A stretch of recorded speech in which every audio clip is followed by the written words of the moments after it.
యూరిన్లో blood పడటాన్ని హెమచ్యూరియా అని పిలుస్తారు. Bladder cancer, మూత్రాశయ క్యాన్సర్కి ఇది ప్రధాన కారణం. యూరిన్లో బ్లడ్ పడేటప్పుడు నొప్పి ఉండదు, కాబట్టి యూరిన్లో ఎలాంటి సంకేతం కనిపించదు. ఈ సమస్యపై మరిన్ని విషయాలు ఇప్పుడు తెలుసుకుందాం.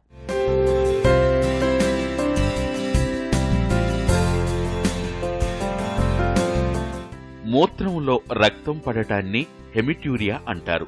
ఇలా మూత్రంలో రక్తం కనిపిస్తున్నప్పుడు ఎవరికైనా ఆందోళనగా ఉంటుంది. 50 ఏళ్లు పైబడిన వారిలో ఇలా రక్తం పడే లక్షణం కనిపిస్తున్నప్పుడు ఏమాత్రం నిర్లక్ష్యం చేయకూడదు. ముఖ్యంగా పొగ తాగే వాళ్లల్లో ఈ సమస్య ఎక్కువగా కనిపిస్తుంది. ఇదీ కాక ప్రోస్టేట్ గ్లాండ్ ఎన్లార్జ్మెంట్ వల్ల, మూత్రంలో ఇన్ఫెక్షన్ వల్ల కూడా మూత్రంలో రక్తం రావచ్చు.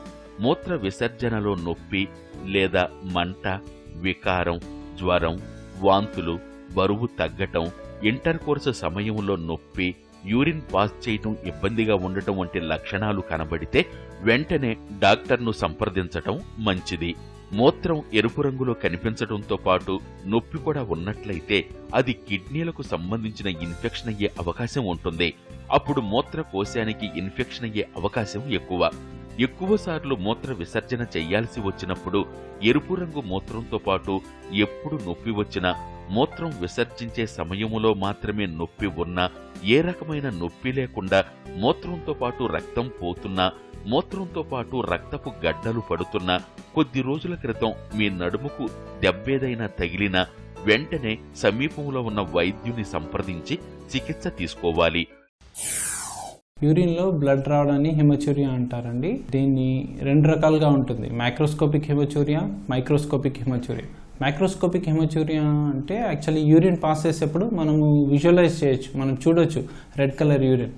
మైక్రోస్కోపిక్ హెమచ్యూరియా అంటే యూరిన్ నార్మల్గా పాస్ అవుతూ ఉంటుంది, బట్ మనము ఎగ్జామినేషన్, కంప్లీట్ యూరిన్ ఎగ్జామినేషన్ చేసినప్పుడు వాళ్ళు ఆర్బీసీస్ వెళ్తూ ఉన్న యూరిన్లో అని చెప్తూ ఉంటారు. That is microscopic haematuria. హెమచ్యూరియాకి పలు కారణాలు ఉంటాయండి. సో అది ఏజ్ బట్టి ఉంటుంది. So young age, middle age and old age లాగా కన్సిడర్ చేయొచ్చు. యంగ్ ఏజ్లో most of the time haematuria రావడం అంటే one of the reason is infection అండి. Next reason is stones. ఏ రకమైన స్టోన్స్ అయినా అయి ఉండొచ్చు. అవి కిడ్నీ స్టోన్స్ అయి ఉండొచ్చు, ureter stones or bladder stones. A stone వల్ల అయినా మనకి యూరిన్లో బ్లడ్ వచ్చే ఛాన్సెస్ ఉంటాయి. మిడిల్ ఏజ్లో స్టోన్ అనేదే మోస్ట్ ఆఫ్ ద రీజన్ ఉంటుందండి. తర్వాత infection is one of the reason. తర్వాత ట్యూబర్క్లోసిస్ అనేది ఒక రేర్ పాసిబిలిటీ ఉంటుంది. ఏజ్ ఇంక్రీజ్ అవుతున్న కొద్దీ సో హెమచ్యూరియా రావడానికి ఫస్ట్ పాసిబిలిటీ ఇన్ఫెక్షన్ ఆర్ ఇట్లా ప్రోస్టేట్ ప్రాబ్లమ్ని పక్కన పెడితే క్యాన్సర్ అనేది one of the common reason ఉంటుందండి. ఎవరికైనా హెమచ్యూరియా వస్తే, అంటే బ్లడ్లో యూరిన్ వస్తే, కంప్లీట్ ఎవాల్యుయేషన్ ఈజ్ కంపల్సరీ. సాధారణంగా చిన్నపిల్లల మూత్రంలో రక్తం పడుతుంటుంది. ఇది అనేక మంది పిల్లల్లో కనిపించే సమస్య అయినప్పటికీ 2 నుంచి 5% పిల్లల్లో కనిపిస్తుంది. దీనివల్ల పెద్ద ప్రమాదమేమీ లేకపోయినప్పటికీ మూత్ర విసర్జన చేసే సమయంలో పొత్తికడుపు నొప్పి ఉంటే మాత్రం వైద్యులను సంప్రదించాల్సి ఉంటుంది. సాధారణంగా పిల్లలకు పుట్టుక సమయంలోనే మూత్రనాళంలో రాళ్లు, రక్తానికి సంబంధించిన సికిల్ సెల్ డిసీజ్ వంటి సమస్యలుంటాయి. తక్కువ వయసున్న వారిలో ఇలా మూత్రంలో రక్తం పడితే అది ఎక్కువ శాతం ఇన్ఫెక్షన్ల వల్లనే కాబట్టి అంతగా భయపడాల్సిన అవసరం లేదు. అయితే శరీరములో సాఫీగా జరగాల్సిన రక్త ప్రసరణకు అంతరాయం కలిగించే బ్లడ్ క్లాట్స్ వల్ల బ్లడ్ సర్క్యులేషన్ సరిగా జరగకపోతే ప్రాణాలకే ప్రమాదం. బ్లడ్ క్లాట్స్ శరీర భాగాల నుండి యూరినరీ ట్రాక్లోకి చేరినప్పుడు అది యూరిన్ పాస్ కానివ్వకుండా బ్లాక్ చేస్తుంది. దాంతో బ్లాడర్లో నొప్పి, కొన్ని సందర్భాల్లో రక్తస్రావం యూరినరీ ట్రాక్, బ్లాడర్, కిడ్నీలలో జరగవచ్చు. దాంతో బ్లడ్ క్లాట్స్ ను యూరిన్ లో చూడవచ్చు. హెమచ్యూరియాకి first possibility, first thing to diagnose is complete urine examination అండి. యూరిన్ కల్చర్ కూడా చేస్తారు. So there is any chance of infection induced కూడా ఉంటుంటాయి బ్లడ్లో urine. Next thing is ultrasound abdomen అండి. అల్ట్రాసౌండ్ అబ్డామిన్లో they completely examine right from kidneys, ureter, bladder, prostate and urethral అన్నీ కంప్లీట్గా ఎగ్జామినేషన్ చేస్తారు.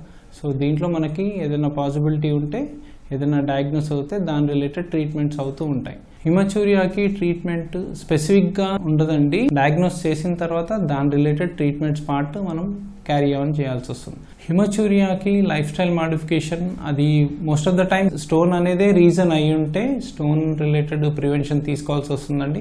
డైట్ మోడిఫికేషన్ చేయాల్సి వస్తుంది and water intake you have to increase up to 4 to 5 liters. హిమచూరియాని అసలు neglect చేయొద్దండి. It's a part of it may be benign problem or malignant problem. Benign problem అయితే treatment ఉంది, malignant ప్రాబ్లమ్కి treatment ఉంది. But హిమచూరియాని మనము వేడి చేసిందని లేకపోతే బయట ఎక్కడో తిరిగాము, ఎండలో చాలా తిరిగాము అందుకని హిమచూరియా వస్తుందని అట్లా నెగ్లెక్ట్ చేయొద్దండి. హెమటూరియా జాగ్రత్తలు: స్మోకింగ్ మానేయడం మంచిది. అసిడిక్ బెవరేజెస్ ను తీసుకోకూడదు. టీ, కాఫీ మరియు సిట్రస్ ఫ్రూట్స్ తగ్గించాలి. మహిళల్లో మూత్రం రక్తంతో కలిసిపోయి కనిపిస్తున్నప్పుడు గర్భాశయం ద్వారా నుంచి సర్వికల్ స్పెర్మ్ సేకరించి బయాప్సీ చేస్తారు. అలాగే సిస్టోస్కోపీ సహాయంతో మూత్రకోశపు లోపలి భాగాన్ని చూస్తారు. అల్ట్రాసౌండ్ స్కానింగ్ ను ఉపయోగించి మూత్రపిండాలలో సమస్యలను వెలుపల నుంచే తెలుసుకుంటారు.